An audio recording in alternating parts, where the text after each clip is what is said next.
Hello everyone, I hope कि आप सब अच्छे होंगे और आपकी स्टडी अच्छी चल रही होगी। वीडियो को स्टार्ट करने से पहले मैं आपसे कहना चाहूँगी कि अगर आप फर्स्ट टाइम मेरे चैनल पे विजिट कर रहे हैं तो चैनल को सब्सक्राइब करना और वीडियो को लाइक करना ना भूलें।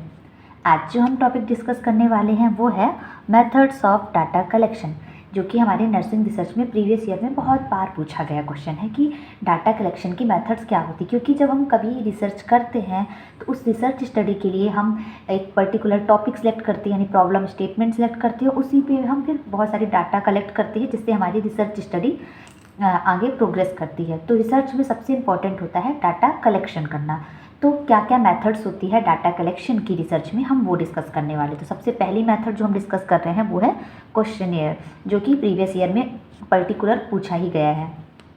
तो देखते हैं कि क्वेश्चनेयर होता क्या है। इंट्रोडक्शन से स्टार्ट करते हैं। Questionnaires are one of the most popular method of conducting research. मतलब अगर हम रिसर्च कर रहे हैं तो सबसे पॉपुलर मेथड जो है जिसमें हम डाटा कलेक्ट करते हैं जिस मेथड से, वो है questionnaires. They provide a convenient way of gathering information from a target population. जो क्वेश्चनेयर मेथड है उसमें हम कन्वीनियंट मतलब बड़ी ही सुविधा से, ईजी तरीके से, कंफर्ट जोन में रह के हम डाटा कलेक्ट कर सकते हैं जो हमारी पर्टिकुलर पॉपुलेशन टारगेट है जिस पे हम स्टडी कर रहे हैं। They are cost effective and easy to construct and analyse. जो हमारी क्वेश्चनेयर मेथड होती है वो ज़्यादा एक्सपेंसिव भी नहीं होती है और हम उस क्वेश्चनेयर इजीली रेडी कर सकते हैं और उससे जो डाटा कलेक्ट होता है उसको एनालाइज हम कर सकते हैं कि हमारी रिसर्च कैसे प्रोग्रेस हो रही है। तो क्वेश्चनेयर क्या है? एक डाटा कलेक्शन की मेथड है जो हम बहुत ही कन्वीनियंट तरीके से, जिससे हम रिसर्च में डाटा कलेक्ट कर सकते हैं, जो ज़्यादा एक्सपेंसिव नहीं होती है। हालांकि कुछ क्वेश्चनेयर के सेट एक्सपेंसिव भी होते हैं, मतलब पर ये कॉस्ट इफेक्टिव ही होती है मोस्टली, और इसको हम इजीली कंस्ट्रक्ट कर सकते हैं, क्वेश्चनेयर डिज़ाइन कर सकते हैं अपने टारगेटेड पॉपुलेशन के लिए, और उससे जो डाटा मिलता है उसको हम एनालाइज कर सकते हैं। नेक्स्ट हम देखेंगे इसकी definition. A questionnaire is a structured self report paper and pencil instrument that a research subject is asked to complete. मतलब क्वेश्चनेयर क्या होता है? एक स्ट्रक्चर, क्वेश्चनेयर में एक स्ट्रक्चर होती है, सीक्वेंस वाइज क्वेश्चंस के सेट होते हैं जो कि हम खुद से प्रिपेयर करते हैं, जिसमें क्या होता है कि हम जो सामने वाला पर्सन है उसको वो क्वेश्चनेयर की पूरी लिस्ट दे देती है और उसमें वो टिक करके आंसर देते हैं और हमें डाटा रिसीव हो जाता है। तो इसमें वही है क्वेश्चनेयर की डेफिनेशन की, एक स्ट्रक्चर्ड वाइज सेल्फ रिपोर्ट होती है जिसमें पेपर और पेंसिल का यूज करके हम यूज करते हैं क्वेश्चनेयर में, और इससे हम सब्जेक्ट को कहते हैं, जिस पर्टिकुलर पर्सन को हम क्वेश्चनेयर का सेट देते हैं कि उस क्वेश्चनेयर को वो कंप्लीट करे। मतलब उसमें जो क्वेश्चंस दिए हुए हैं उसके अकॉर्डिंग आंसर टिक करे, यस या नो ऐसे करके उस पर टिक करना होता है। नेक्स्ट जो आ रहा है हमारा वो है टाइप्स ऑफ क्वेश्चंस। हम क्वेश्चनेयर में क्वेश्चंस के सेट देते हैं, तो क्वेश्चंस किस टाइप के होते हैं? तो पहला होता है ओपन फॉर्मेट क्वेश्चंस, यानी open ended questions are those questions that provide opportunity to the respondent to express their opinion and answers in their own way. There is no predetermined set of responses and provide true, insightful and unexpected suggestion. Open ended questions, नाम से ही समझ में आ रहा है। मतलब इसमें क्या होता है कि जो हमारे रिस्पोंडेंट है, जो हमारा सैंपल है, उसको हम ये अपॉर्चुनिटी देते हैं, ये मौका देते हैं कि उसका उस पर्टिकुलर क्वेश्चन के लिए क्या ओपिनियन है, क्या आंसर है, वो दे सकता है। इसमें कोई लिमिट नहीं सेट होती है।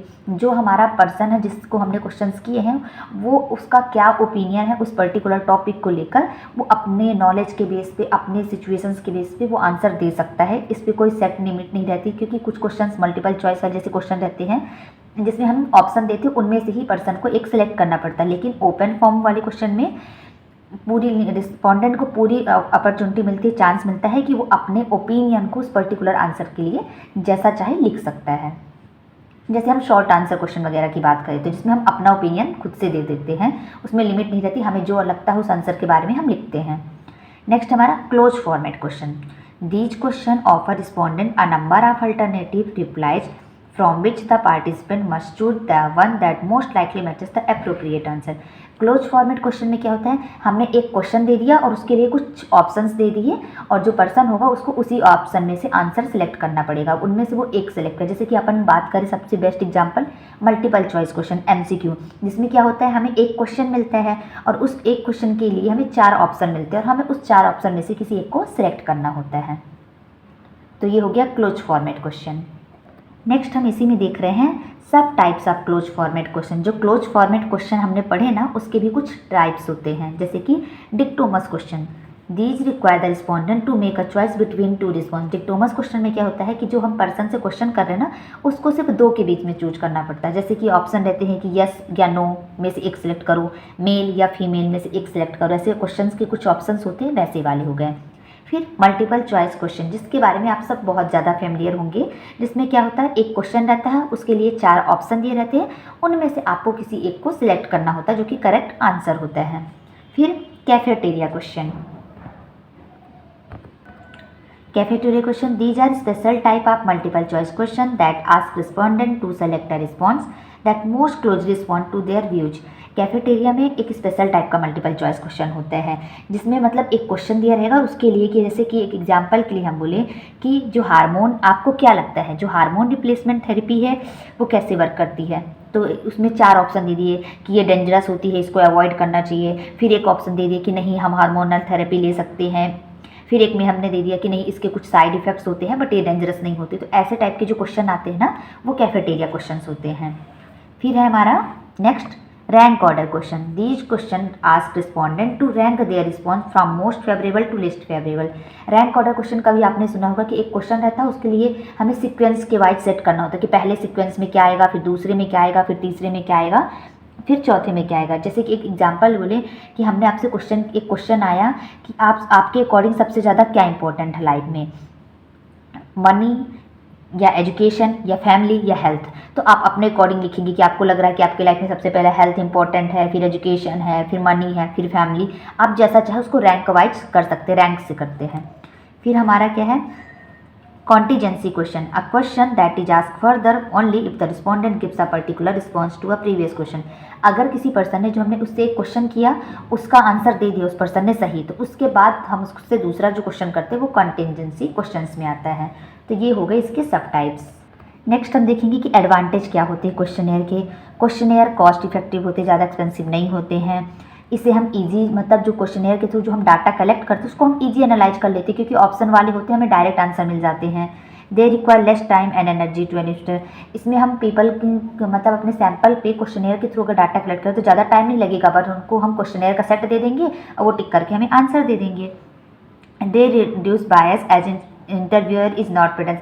इसमें बायस नहीं होता, यानी भेदभाव नहीं होता है कि हम किसी पर्टिकुलर पर्सन को अच्छे मार्क्स दे रहे हैं, क्योंकि इसमें इंटरव्यू की जो इंटरव्यूअर होता है वो प्रेजेंट, उसका प्रेजेंट होना जरूरी नहीं है। बस हमने क्वेश्चनेयर दे दिए, सामने वाले पर्सन ने आंसर दिया, हमने क्वेश्चनेयर का सेट वापस ले लिया और डाटा मिल गया। तो ये इसके एडवांटेज हो गए। नेक्स्ट कुछ क्वेश्चनेयर के डिसएडवांटेज भी होते हैं। Questionnaire are not suitable for all like children, blinds, illiterate. मतलब जो क्वेश्चनेयर्स होते हैं, जो क्वेश्चन की लिस्ट जो होती है वो सबके लिए सुटेबल नहीं होती, क्योंकि हम चिल्ड्रन, बच्चों में हम क्वेश्चनेयर यूज नहीं कर सकते, उनके पास इतना नॉलेज नहीं होगा कि वो क्वेश्चन को पढ़े फिर टिक करके हमें आंसर दे।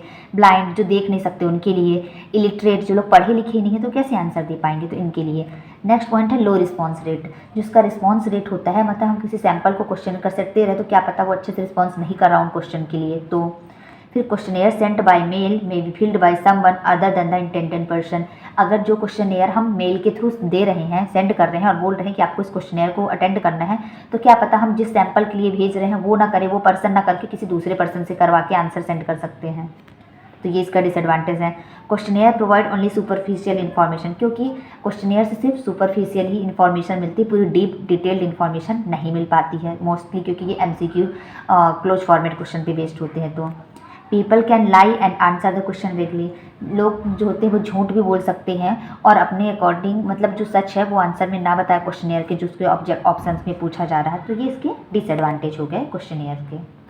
सो हमने इस वीडियो में मेथड ऑफ डाटा कलेक्शन के पार्ट 1 होगा ये, जिसमें हमने क्वेश्चनेयर के बारे में डिस्कस कर लिया, intro, definition, types, advantage and disadvantage.